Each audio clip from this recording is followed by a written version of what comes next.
Hello everyone, this is Liliana Rowena and welcome to another Anime Bite.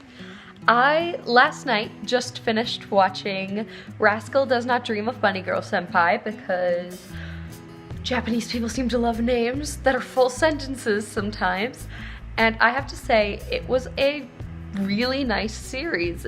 I wouldn't say it was like my favorite series I've ever watched, but I'm not usually a big fan of slice of life type of media, and I really enjoyed this. I think the little bit of the paranormal aspect definitely helped me get into it. So basically it's a show about this guy who, regular high school student, kind of almost has a harem set up, except there is no harem because he knows which girl he likes and everyone else knows that, and it's fine.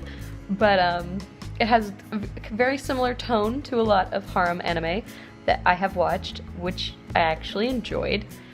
And this very slice of life feel works out to be more interesting because there's higher stakes with the supernatural element in there. It is super cool. I will admit, towards the end, I kind of got a little tired of Sakuta never getting his way. This poor child never gets his way, I will say that. But it was overall a really enjoyable watch. The animation was really pretty. It was done by A1 Pictures, and the more I've been getting into anime, I've been realizing that A1 Pictures usually does a pretty good job animating. It's definitely not on the same level as, say, Your Lie in April or Violet Evergarden, but it looks really nice. I will definitely say that. I loved watching it. It was great, and I highly recommend it if you're bored and you're like, oh, anime looks good on. Definitely not on the top of my list, but it was good. It was good. Exit here to avoid spoilers. Leave the video if you would like to avoid spoilers. So this show, as I said in the part where I was like, this is really good, worked really well. I will say one thing that I don't know whether I like or dislike about it is how they handled the ending. They did end up wrapping up the whole disappearance of Shoko by pretty much being like, Shoko didn't exist. When she reappeared after Kaede regained her old memories, I was like, oh, okay. That's not as much of a thing, I guess.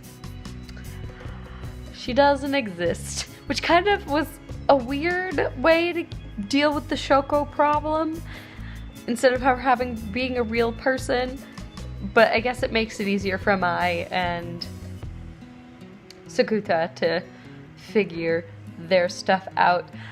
The Kaede arc at the end was heartbreaking, and I don't know whether I'm mad at them or that was genius to just throw that curveball at the end of the series.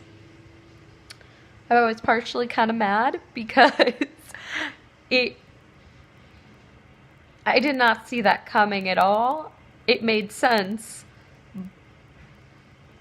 but I didn't see it coming, and it just made it so sad. Like, I ended up crying in the second to last video because you get so attached to the Kaede that you know in the series, and you realize that she's not, she disappears when the old Kaede gets her memory back, and it's just so sad. Why would you do that?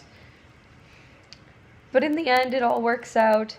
He deals with his problems, and he does his best to be a good big brother still, and she reading through all the things that she wrote was cute, and I guess it all worked out in the end. I guess so.